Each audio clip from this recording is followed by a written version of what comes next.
Capítulo 7. A quarta linguagem do amor. Formas de servir. Antes de nos despedirmos de Jim e Janice, reexaminemos a resposta dele à minha pergunta. Você se sente amado por Janice? Eu sempre me senti amado por ela, Dr. Chapman. Janice é a melhor dona de casa do mundo. Cozinha como ninguém. Minhas roupas estão sempre limpas e passadas. Ela é ótima para lidar com as crianças. Sei que ela me ama. A primeira linguagem do amor de Jim é o que eu chamo de formas de servir, ou seja, aquilo que você sabe que seu cônjuge gostaria que você fizesse. É procurar agraciar realizando coisas que ela aprecia, expressando amor através de diversas formas de servir. Estas formas podem ser as mais variadas possíveis, tais como preparar uma boa refeição, pôr uma mesa bem arrumada, lavar a louça, passar o aspirador, arrumar a comoda, limpar o pente, tirar os cabelos da pia, remover as manchinhas brancas do espelho, aquelas causadas por pasta de dente, tirar os insetos mortos do vidro do carro, levar o lixo para fora, trocar a fralda do bebê, pintar o quarto, aspirar a estante, manter o carro em boas condições de uso, limpar a garagem, cortar a grama, tirar o mato do jardim, retirar as folhas mortas, aspirar a persiana, levar o cachorro para passear, dar comida para o gato, trocar a água do aquário, todas formas de serviço. Para que sejam realizadas é necessário pensar, planejar e executar, dispêndio de força e energia. Se feitas com o espírito certo e positivo, são incontestáveis expressões de amor. Jesus Cristo deu uma ilustração simples, porém profunda, ao expressar amor através de uma forma de serviço, quando lavou os pés dos discípulos. Em uma cultura onde as pessoas usavam sandálias e caminhavam por estradas poeirentas, era costume os servos da casa lavar os pés dos convidados que chegavam. Depois daquela simples expressão de amor, o Filho de Deus encorajou seus discípulos a seguirem seu exemplo. Anteriormente, Jesus dissera que, em seu reino, os que desejavam ser grandes, deveriam ser servos um dos outros. Na maioria das sociedades existentes, o maior reina sobre o menor, mas Cristo disse que os que quisessem ser grandes, deveriam servir aos outros. O apóstolo Paulo resumiu essa filosofia ao dizer: sirvam uns aos outros, em amor. Pude observar o impacto de formas de servir, em uma pequena cidade no estado da Carolina do Norte, chamada China Grove. Ela fica na parte central daquela região, originalmente estabelecida junto às árvores chamadas Chinaberry, fruta da China, perto da lendária Mayberry, Andy Griffith, distante 1h30 do Monte Pilot. Na época em que esta história aconteceu, China Grove era uma cidade têxtil, com uma população de 1.500 habitantes. Devido a meus estudos de antropologia, psicologia e teologia, estive fora daquela localidade durante mais de 10 anos. Eu realizava uma das 2 visitas anuais, que costumava fazer, para manter contato com minhas raízes. A maioria das pessoas que eu conhecia, com exceção do Dr. Shin, o médico local, e Dr. Smith, o dentista, trabalhava no moinho. Havia, naturalmente, o pregador Blackburn, dirigente da congregação evangélica local. Para a maioria das pessoas que moravam em China Grove, a vida centralizava-se no trabalho e na igreja. A conversa no moinho era sobre a última decisão do superintendente, e como ela afetara, particularmente, seu próprio trabalho. Os cultos focalizavam principalmente as antecipadas alegrias do céu. Naquele primitivo local americano, descobri a linguagem do amor número 4. Estava em pé debaixo de uma árvore Chinaberry, após o culto de domingo, quando Mark e Mary aproximaram-se de mim. Não reconheci nenhum deles. Deduzi que haviam nascido enquanto estivera fora. Apresentando-se, Mark disse: pelo que entendi, o senhor ministra estudo sobre aconselhamento conjugal, não é verdade? Sorri e lhes respondi: sim, estou começando.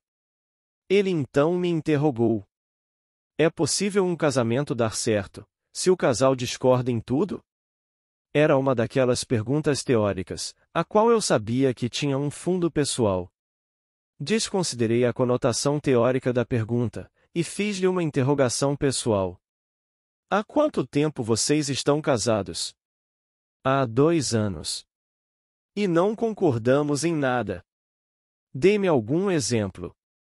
Bem, para começar, Mary não gosta que eu vá caçar. Trabalho a semana inteira no moinho e, quando chegam os sábados, gosto de infiltrar-me na floresta. Não são todos os sábados, mas somente quando a temporada de caça está aberta.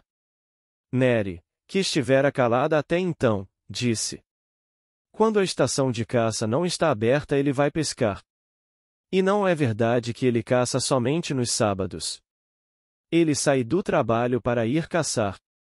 1 ou 2 vezes por ano, tiro 2 ou 3 dias de licença e, juntamente com outros colegas, vamos caçar nas montanhas. Não vejo mal algum nisso. Em que mais vocês discordam? Perguntei. Bem, ela quer que eu vá à igreja o tempo todo. Não me importo de ir aos cultos, aos domingos de manhã, mas, à noite, prefiro descansar. Tudo bem que ela queira ir, mas não acho que eu precise estar lá também. Mary novamente replicou. Você também não quer que eu vá. Faz escândalo cada vez que eu passo pela porta, em direção à igreja.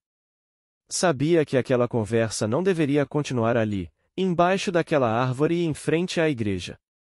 Como um jovem aspirante a conselheiro, achei que me metia em algo muito complicado para mim, mas como tinha sido treinado para fazer perguntas e ouvir, continuei. Em que mais vocês discordam? Dessa vez, Mary respondeu. Ele quer que eu fique em casa o dia inteiro, e faça todo o serviço doméstico. Fica simplesmente maluco se eu visito minha mãe, ou saio para fazer compras, ou qualquer outra coisa. Ele imediatamente interrompeu. Eu não me importo que ela visite sua mãe.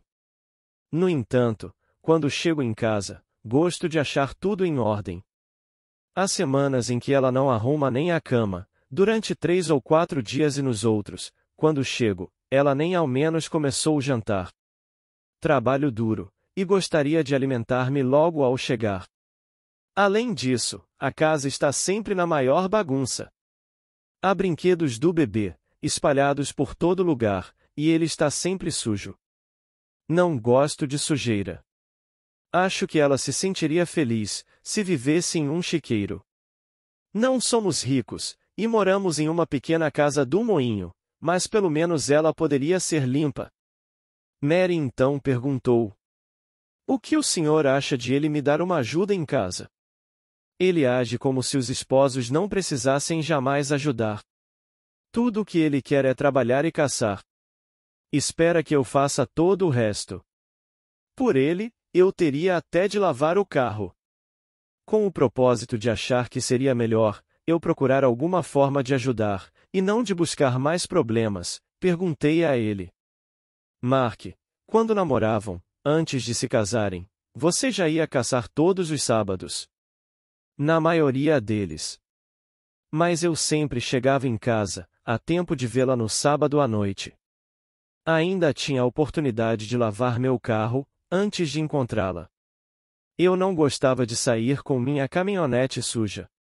Mary, quantos anos você tinha quando se casou? Eu perguntei. 18. Nós nos casamos assim que eu terminei o colegial. Mark formou-se 1 ano antes de mim, e já trabalhava. No último ano do colegial, Mark via você constantemente? Sim, ele me visitava quase todas as noites. Chegava à tarde, e muitas vezes ficava para jantar com toda a família. Costumava ajudar-me nas tarefas da casa, e depois nos sentávamos e conversávamos, até a hora do jantar. Mary, o que vocês dois faziam depois do jantar? Ela olhou em minha direção, com um sorriso sem graça e disse. Bem, o que os namorados costumam fazer. Mas, se eu tivesse algum trabalho escolar, ele sempre me ajudava. Algumas vezes estudávamos horas juntos. Certa vez eu fui encarregada de montar um projeto de Natal, para a classe que se formaria.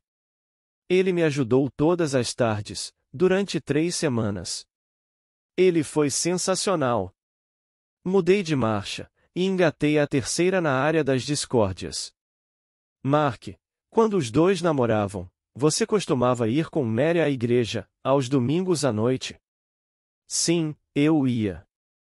Se não fosse, não tinha como vê-la no domingo à noite. O pai dela era super exigente.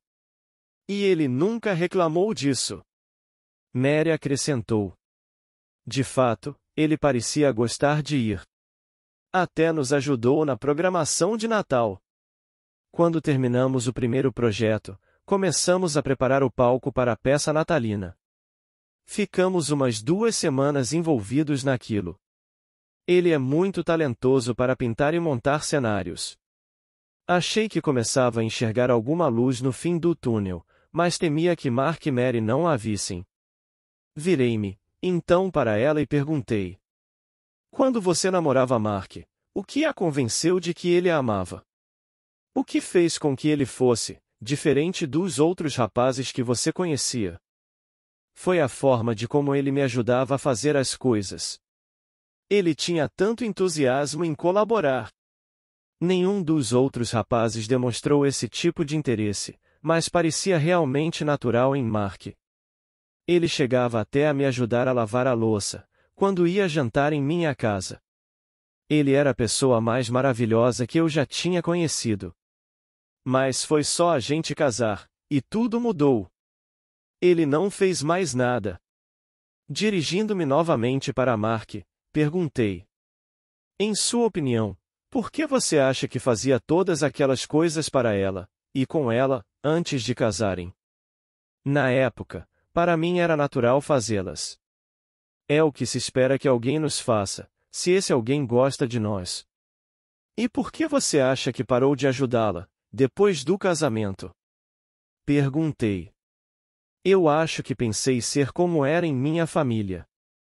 Meu pai trabalha e minha mãe toma conta da casa. Nunca o vi aspirar o pó, lavar louça ou fazer qualquer outro serviço doméstico.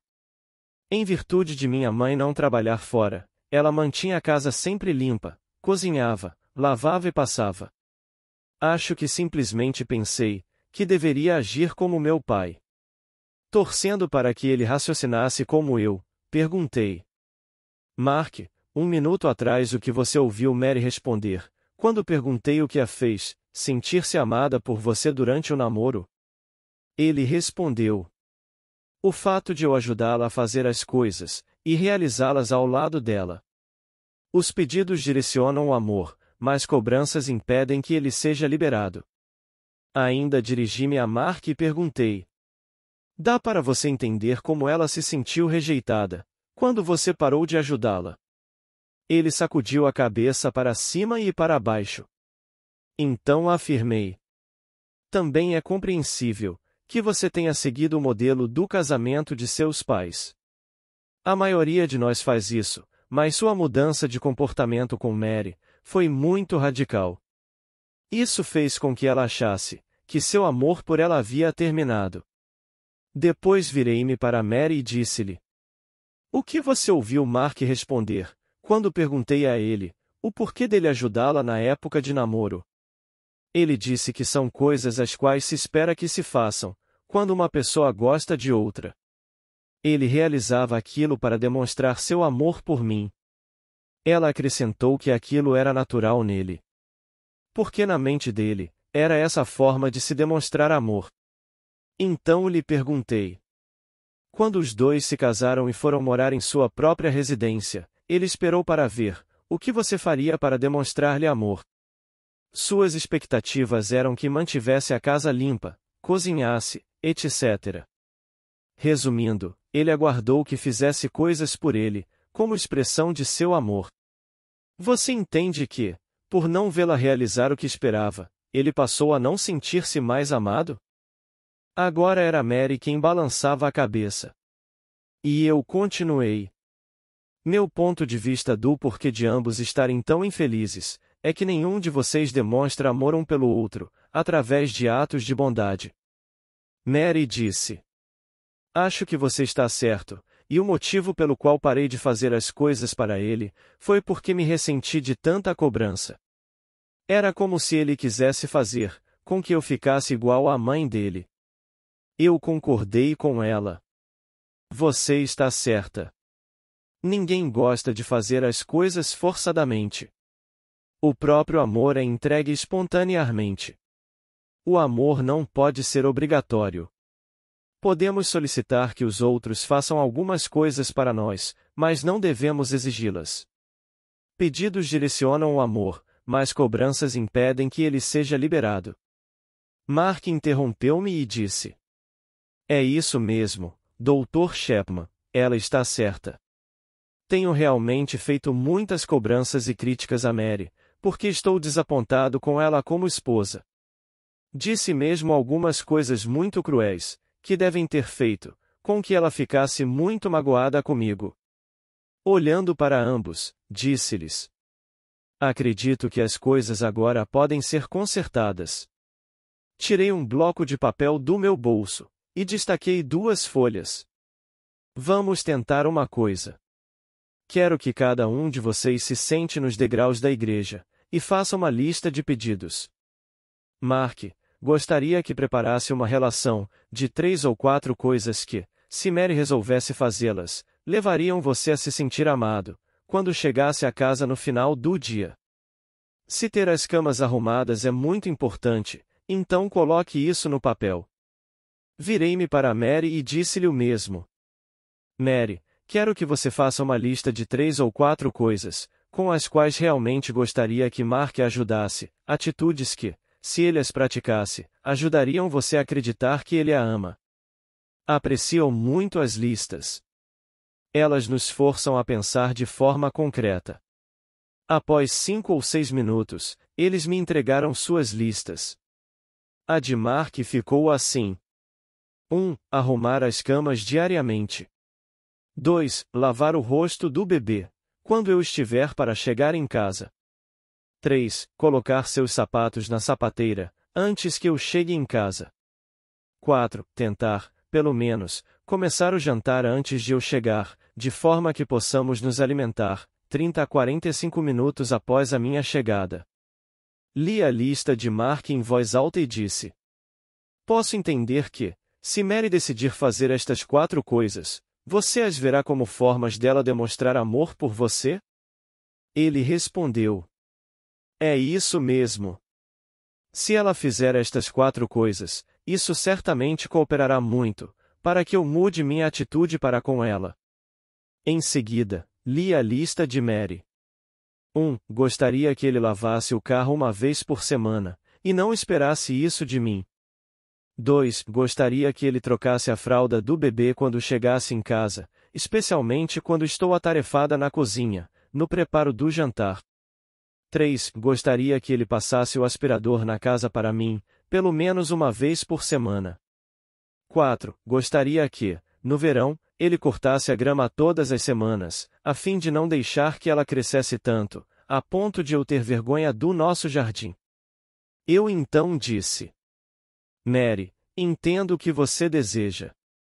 Se Mark decidir fazer essas 4 coisas, você as receberá como formas genuínas de expressões de amor? É isso mesmo. Seria maravilhoso se ele fizesse essas coisas para mim. Essa lista parece razoável para você, Mark? Perguntei-lhe. Você poderia fazê-las, se assim decidisse? Sim, ele disse. Mary, você acha os itens da lista de Mark razoáveis? Você poderia realizá-las, se assim decidisse? Sim, eu posso fazer essas coisas. Mas eu me sinto frustrada, porque não importa o quanto eu faça, pois nunca é suficiente. Mark, você entende que proponho uma mudança do modelo de casamento que você tem? Sabe de uma coisa, meu pai corta a grama e também lava o carro. Acrescentou ele. Mas pelo jeito ele nunca passou o aspirador na casa, nem trocou fralda de nenhum dos filhos, estou certo? Está. Você não é obrigado a fazê-las. Quero deixar isso bem claro, porém, se as realizar, serão comunicadas como expressões de amor a Mary. Aquilo que fazemos um para o outro antes do casamento, não garante que continuaremos a realizá-lo depois de casados. E para Mary, eu disse. Você também precisa entender que não é obrigada a fazer as coisas da lista, mas, se decidir realizá-las, estas serão 4 formas, que realmente terão significado para ele. Virando-me então para ambos, disse. Gostaria de sugerir que vocês tentassem esse novo procedimento, por 2 meses, e então avaliassem se os ajudou ou não. Ao final deste período, talvez queiram acrescentar novos itens às suas listas, e partilhá-las um com o outro. Eu, no entanto, recomendaria que não houvesse o acréscimo, de mais de um item por mês. Isso faz sentido, Mary replicou. Acho que você nos deu uma grande ajuda, acrescentou Mark. Virando as costas, ambos saíram de mãos dadas, e caminharam em direção ao carro. Ao ficar sozinho novamente, comecei a caminhar e disse em alta voz, acho que a igreja é para isso. Creio que vou gostar de trabalhar com aconselhamento. E nunca mais esqueci o enfoque obtido embaixo daquela árvore. Após anos de pesquisa, percebi que a situação de Mark e Mary foi muito especial para mim. Raramente encontramos um casal onde ambos possuam a mesma linguagem do amor. Tanto para Mark como para Mary, formas de servir era sua primeira linguagem do amor. Centenas de pessoas identificam-se com uma ou outra, e reconhecem que a principal forma, através da qual sentem-se amadas por seus cônjuges, é através de formas de servir. Guardar os sapatos, trocar as fraldas do bebê, lavar louça ou o carro, aspirar o pó ou cortar a grama, falam muito alto para aqueles cuja primeira linguagem do amor é formas de servir. Você talvez indague, mas se Mark e Mary tinham a mesma linguagem do amor, por que possuíam tantos problemas? A resposta está no fato de que eles falavam dialetos diferentes. Eles faziam coisas um para o outro, mas não as que consideravam as mais importantes. Quando forçados a pensar de forma concreta, facilmente identificavam seus dialetos. Para Mary, era lavar o carro, trocar a fralda do bebê, aspirar o pó e cortar a grama, ao passo que para Mark, era arrumar as camas, lavar o rosto do bebê, guardar os sapatos na sapateira, e já ter o jantar começado ao chegar em casa. Quando começaram a falar os dialetos certos, os tanques do amor de ambos começaram a encher. Desde que a primeira linguagem do amor de ambos era formas de servir, aprender o dialeto específico de cada um foi relativamente fácil para eles. Antes de deixarmos para trás Mark e Mary, gostaria de fazer 3 observações. Primeira, eles ilustram claramente que o que fazemos um para o outro antes do casamento não é garantia de que continuaremos a fazê-lo depois de casados. Antes do matrimônio, somos levados pela força da paixão. Após o casamento, voltamos a ser as pessoas que éramos antes de nos apaixonarmos. Nossas ações são influenciadas pelo modelo de nossos pais, nossa própria personalidade, nossa percepção do amor, nossas emoções, necessidades e nossos desejos. Apenas uma coisa é certa sobre nosso comportamento: não será o mesmo da época em que estávamos apaixonados. E isso me leva à segunda verdade ilustrada por Mark e Mary. Amor é uma decisão, e não pode ser coagido. Mark e Mary criticavam o comportamento um do outro, e não chegavam a lugar algum. A partir do ponto em que decidiram fazer pedidos um ao outro, e não cobranças, o casamento tomou outro rumo. Críticas e cobranças não levam a lugar algum. O excesso de observações pode levar um cônjuge a concordar com o outro. Ela, pode fazer as coisas do modo dele, mas, muito provavelmente, aquela não será uma expressão de amor. Você pode dar outra direção ao amor através de pedidos: eu gostaria muito que lavasse o carro, trocasse a fralda do bebê, cortasse a grama. Porém, não há como colocarmos em alguém a vontade para tal. Cada um de nós decide diariamente amar ou não nossos cônjuges.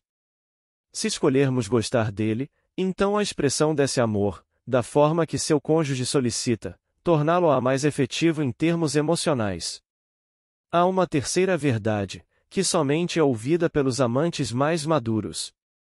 As críticas de meu cônjuge sobre meu comportamento fornecem-me dicas quentes a respeito de sua primeira linguagem do amor. As pessoas tendem a criticar mais seus cônjuges, na área em que eles mesmos têm suas mais profundas necessidades emocionais. A observação que fazem é uma forma inútil de suplicar amor. Se conseguirmos entender essa característica, tornaremos estas críticas mais produtivas. Uma esposa poderá dizer a seu marido, após ser observada por ele: parece-me que isso é algo muito importante para você. Poderia explicar por que considera tal coisa tão crucial? Críticas exigem explicações. Uma conversa poderá transformar a crítica, mais em pedido do que em cobrança. A constante reprovação de Mary à caça de Mark não significava que ela odiava aquele esporte. Ela culpava isso, por deixá-lo impossibilitado de lavar o carro, aspirar o pó e cortar a grama. Quando ele aprendeu a suprir sua necessidade de amor, ao falar sua linguagem emocional, ela se libertou, para também apoiá-lo em seu esporte favorito. Capacho ou amante? Eu o sirvo há 20 anos. Isso inclui todas as modalidades de serviço. Sou seu capacho, porque ele simplesmente me ignora, maltrata-me e humilha-me, na frente dos amigos e da família. Não o odeio. Não lhe desejo mal, mas estou profundamente magoada, e não quero mais viver com ele. Essa esposa utilizou formas de servir durante 20 anos, mas sem expressão de amor. Seus atos demonstravam medo, culpa e ressentimento. Devido às mudanças sociológicas dos últimos 30 anos, não há mais um estereótipo do papel do esposo e nem da esposa na sociedade moderna. Um capacho é um objeto inanimado. Você pode limpar seus pés nele, chutá-lo, colocá-lo de lado, ou fazer qualquer outra coisa que deseje. Ele não tem vontade própria. Pode servir a seu dono, mas não amá-lo. Quando nós, homens, tratamos nossas esposas como objetos, excluímos a possibilidade de receber amor. Manipulação que utiliza a culpa. Se você for realmente uma boa esposa, fará isso para mim, não é uma linguagem do amor. Coação pelo medo, acho melhor você fazer isso para mim, senão se arrependerá, também não tem nada a ver com o amor. Ninguém deve ser capacho. Podemos ser usados, mas somos criaturas que possuem emoções, pensamentos e desejos. Temos a habilidade de tomar decisões e de agir. Usar ou manipular outras pessoas não é um ato de amor, mas de traição.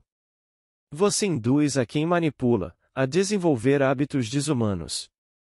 O amor diz: pelo fato de eu amá-lo muito, não vou permitir que me trate desse jeito.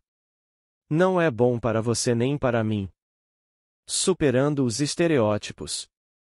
O aprendizado da linguagem do amor, formas de servir, implica que examinemos nossos estereótipos dos papéis de esposo e esposa. Mark fazia o que a maioria de nós, maridos, realiza normalmente. Seguia o modelo dos papéis assumidos pelos pais.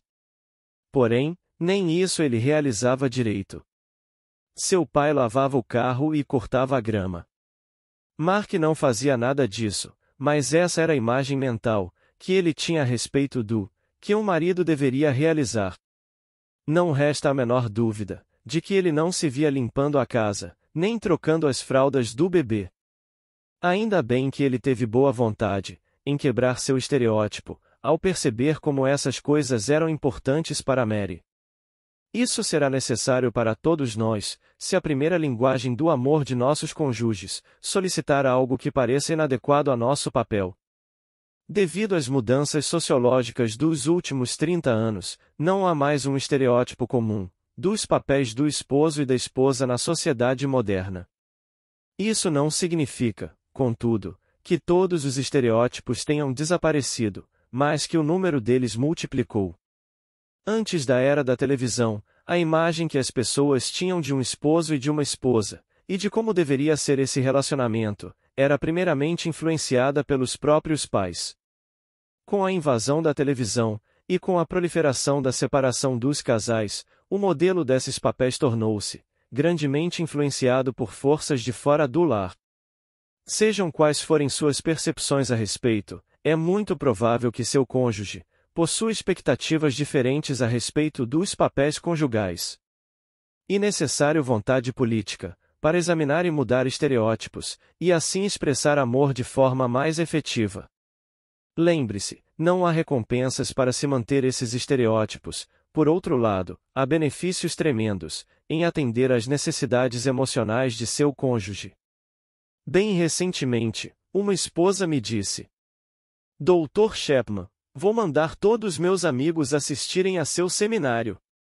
E eu, então, lhe perguntei: por que você fará isso? Porque meu casamento mudou radicalmente. Antes do seminário, Bob nunca me ajudava em nada. Nós dois começamos nossas carreiras após a faculdade, mas sempre coube a eu fazer tudo em casa. Era como se nunca tivesse passado pela cabeça dele realizar alguma coisa. Depois do seminário, ele começou a me perguntar de que forma poderia me ajudar. Eu fiquei maravilhada. No início, nem acreditava que fosse verdade, mas essa postura tem persistido já por 3 semanas. Ela suspirou profundamente e continuou: tenho de admitir que houve situações cômicas no percurso destas 3 semanas, porque ele não sabia fazer nada. A primeira vez em que colocou a roupa para lavar, ao invés de usar o detergente diluído, colocou o alvejante. Nossas toalhas azuis ganharam lindas bolas brancas. Depois, chegou a hora de ele utilizar pela primeira vez nosso triturador de lixo. Pareceu estranho quando começou a sair espuma de sabão na pia ao lado. Nós paramos o processo, e depois de desligar a máquina, coloquei minha mão na abertura do aparelho. Tirei dali 1/4 de um pedaço de sabão em barra, que antes daquela aventura estava inteirinho. Mas ele me amava de acordo com a minha linguagem, e meu tanque do amor enchia-se gradativamente. Agora ele já sabe fazer de tudo em casa, e ajuda-me muito. Temos, também, bons momentos juntos, porque não preciso trabalhar o tempo todo. E, pode crer, também aprendi a linguagem dele, e mantenho seu tanque cheio. Foi assim tão simples? Simples? Sim. Fácil? Não. Bob teve de trabalhar duro, para quebrar o estereótipo com o qual convivera, durante 35 anos. Não foi do dia para a noite, mas ele com certeza poderá dizer que aprender a primeira linguagem do amor de sua esposa, e decidir-se por utilizá-la, fez uma diferença tremenda no clima emocional de seu casamento. Passemos, agora, para a linguagem do amor número 5.